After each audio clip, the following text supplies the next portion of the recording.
तो ये बीच की दूरी को हम गेज कहते हैं। अभी इंडिया में ज़्यादातर जो ट्रेनें हैं वो वाइड गेज यानी ब्रॉड गेज की हैं। सब वाइड गेज यानी ब्रॉड गेज को W से डिनोट करते हैं। हर लोकोमोटिव में हर एक इंजन के आगे आपको W जरूर देखने को मिलेगा। अभी हम आपको इमेज और वीडियो दोनों में दिखाएंगे। तो W से क्या होता है, वाइड गेज। इनकी दूरी कितनी होती है, 1676 mm, यानी यहाँ से यहाँ तक की बीच की दूरी 1676 mm होती है। अगर आप इसको फीट में नापिएगा तो 5 फीट और 6 इंच होता है। गेज के बाद अब सबसे ज्यादा मायने रखता है कि ये लोकोमोटिव को पावर कहाँ से मिल रहा है, डीजल से मिल रहा है या इलेक्ट्रिक से मिल रहा है। अगर इलेक्ट्रिक ट्रैक्शन मतलब होता है ट्रैक पर खींचने वाला फोर्स, तो अगर इलेक्ट्रिक ट्रैक्शन पर मिल रहा है तो उस लोकोमोटिव पर A लिखा रहेगा।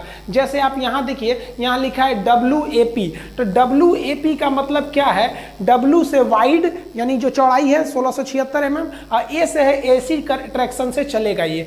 P अभी हम समझा देंगे P का मतलब क्या होता है। और अगर डीजल से चलना होगा तो उसको डीजल को शॉर्टकट में D लिखा रहेगा। जैसे आप यहाँ देखिएगा तो यहाँ लिखा है WDP। W से क्या होगा, वाइड गेज। D से क्या होगा, डीजल से। P से क्या हो जाएगा, पैसेंजर, यानी ये भी पैसेंजर ट्रेन को ले जाएगा, ये भी पैसेंजर ट्रेन को ले जाएगा। तो आप W का मतलब समझ गए और A और D में अंतर समझ गए। देखिए, जो लोकोमोटिव पैसेंजर ट्रेनों को खींचता है उसके आगे P लिखा रहता है। जो लोकोमोटिव गुड्स को खींचता है उसके आगे G लिखा रहता है। जो दोनों के काम में लाया जा सकता है उसको मिक्स लोको कहते हैं, उस पर M लिखा रहता है। और संटिंग के काम में आने वाले को हम S लिखते हैं। संटिंग मतलब मालगाड़ी जहाँ पे खाली होती है वहाँ मालगाड़ी के एक डिब्बा को आगे पीछे करने के लिए नॉर्मल से इंजन चाहिए, उसे संटिंग इंजन कहते हैं। तो 4 प्रकार की ये इंजन हो गए सब। अब हम आपको एक एक करके एग्जाम्पल पे समझाते हैं। जैसे आप इस लोकोमोटिव को देखिए, इस पे लिखा है WDG। अब आप बताइए, W से होगा वाइड गेज, D से होगा मतलब ये डीजल से चलेगा, और उसके बाद क्या हो गया कि भैया ये गुड्स ट्रेन को खींचेगा, तो ये हो गया WDG। यहां देखेंगे इस पे लिखा है WDP, यानी W यानी डीजल से चलेगा, D मतलब W मतलब वाइड गेज, D मतलब डीजल से चलेगा, P मतलब क्या है, पैसेंजर ट्रेन को खींचेगा यानी सवारी गाड़ी को खींचेगा। इस लोकोमोटिव में देखिएगा तो यहाँ लिखा है WDM। W का मतलब होगा वाइड गेज पर चलेगा, D मतलब डीजल से, M मतलब मिक्स लोकोमोटिव है, यानी इसको मालगाड़ी में भी लगा सकते हैं और सवारी गाड़ी में भी लगा सकते हैं। आप एक चीज समझ गए होंगे कि हर एक लोकोमोटिव के आगे आपको W लिखा हुआ जरूर मिलेगा, क्योंकि आजकल हर एक ट्रेनें वाइड गेज यानी 1676 mm पे चल रही हैं। अब डीजल लोकोमोटिव जो है वो 4 कैटेगरी में जा सकता है।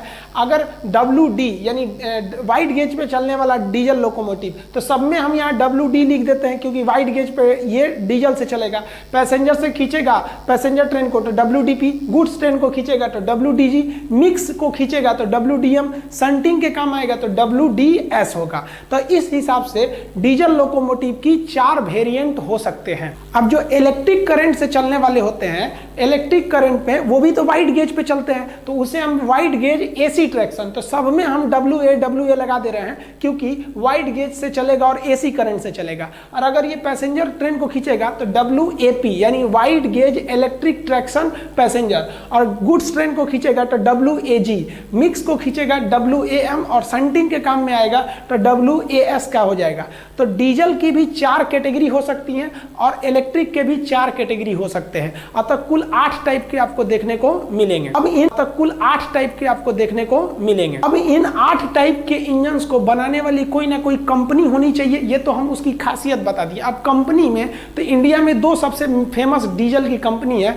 एक है एल्को लोकोमोटिव, एल्को का फुल फॉर्म होता है अमेरिकन लोकोमोटिव, और एक होता है EMD, इलेक्ट्रोमोटिव डीजल, EMD। यहाँ आप फिगर में एल्को देख सकते हैं, ये एल्को लोकोमोटिव है, और ये जो है EMD लोकोमोटिव है। अब EMD लोकोमोटिव भी 4 टाइप की बनेगी, पैसेंजर के लिए, गुड्स ट्रेन के लिए, मिक्स ट्रेन के लिए, संटिंग के लिए। एल्कोमोटिव भी 4 टाइप की बनेगी, गुड्स के लिए, पैसेंजर के लिए, मिक्स के लिए और संटिंग के लिए। ये आप पता कैसे करेंगे, तो आप उसके सामने लिखा हुआ पता कर सकते हैं। जैसे यहाँ लिखा है WDM, W मतलब वाइड, D मतलब डीजल, M मतलब मिक्स ट्रेन है। आप इस पे देखेंगे तो इस पे लिखा है WDP, W मतलब वाइड, D मतलब डीजल, और P मतलब पैसेंजर ट्रेन के लिए।